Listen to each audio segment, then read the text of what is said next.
Patrick Hill spent 16 years in a maximum security prison for a bombing he didn't commit.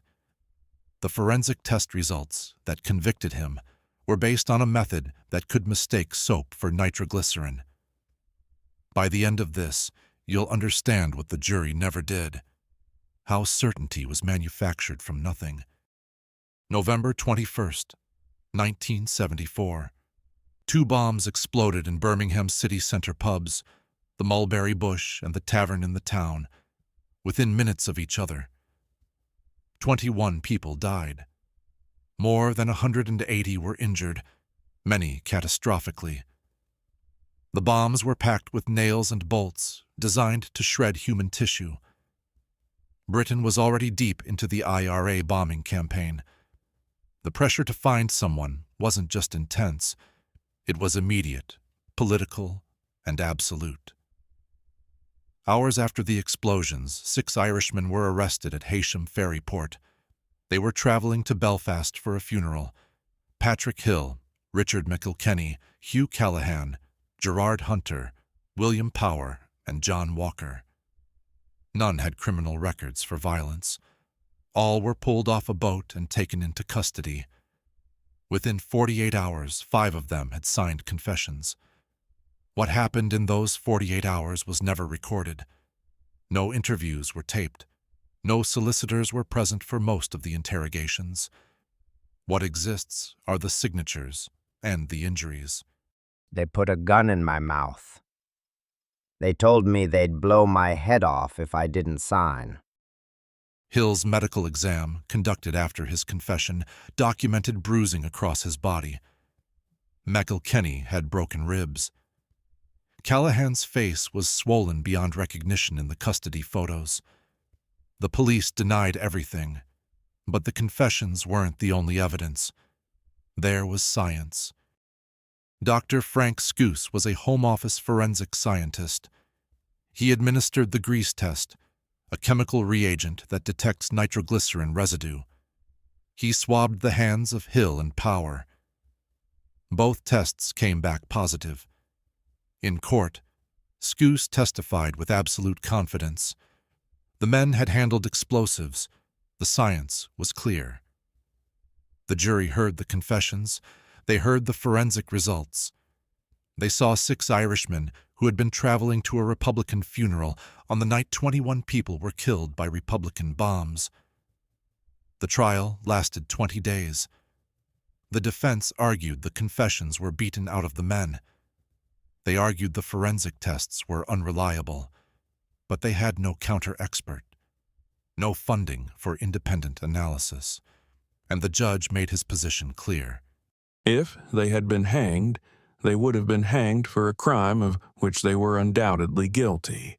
He said that years later, after the convictions, but the sentiment was already embedded in the trial itself. The verdict came back in less than 2 days. Guilty on all counts. Life sentences. 21 murders. The case was closed. The country exhaled. The bombers were behind bars. Justice had been swift and certain.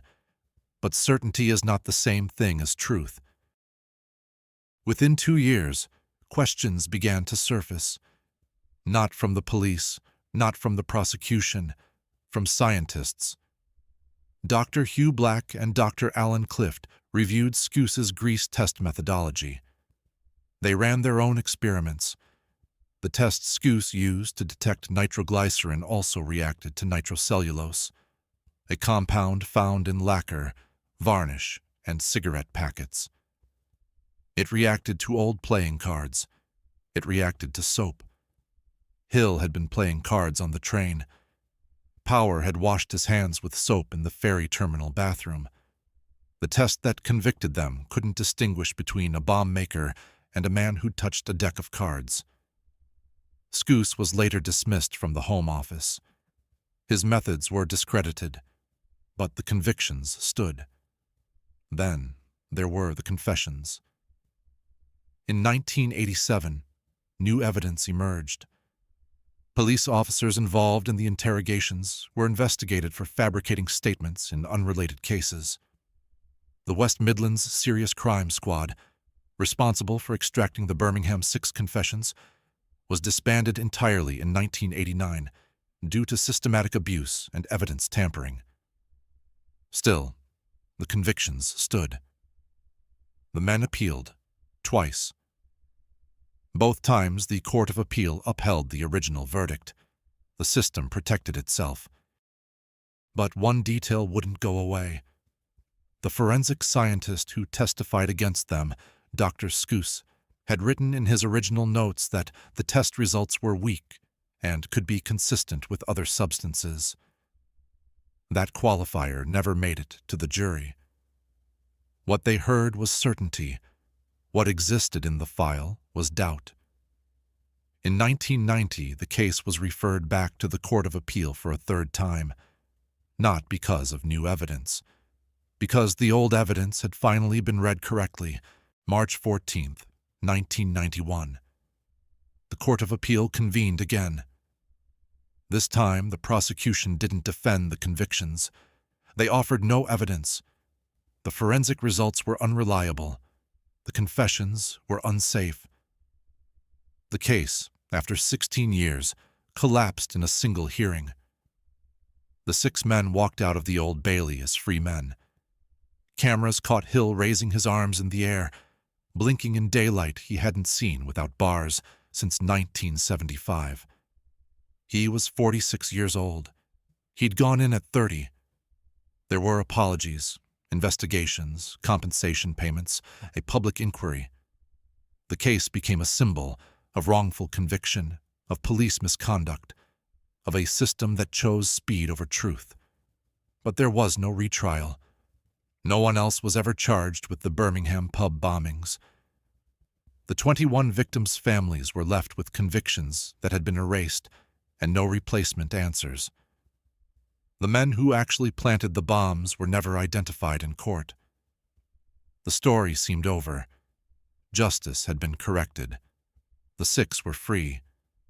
But freedom is not the same as restoration. Here's what the jury never knew. The confessions were signed after hours of beatings, threats, and sleep deprivation.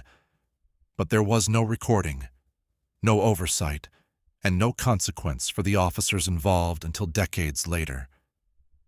The forensic test that convicted them had been debunked by the scientists' own colleagues within 2 years, but that information was never disclosed to the defense. The judge who sentenced them publicly stated they deserved to hang, before the appeal process had even begun. And here's the detail that connects it all. The same police unit that extracted the confessions, the West Midlands Serious Crime Squad, was later found to have fabricated evidence in at least 12 other cases. Officers were prosecuted. Convictions were overturned. But by the time that unit was disbanded, the Birmingham Six had already been in prison for 14 years. The red thread through this case isn't just error. It's design. The confessions, the forensic theater, the judicial confidence. It was a system that needed a resolution more than it needed the truth. Patrick Hill once said he could forgive the bombers before he could forgive the police. Because the bombers, at least, didn't pretend to be justice.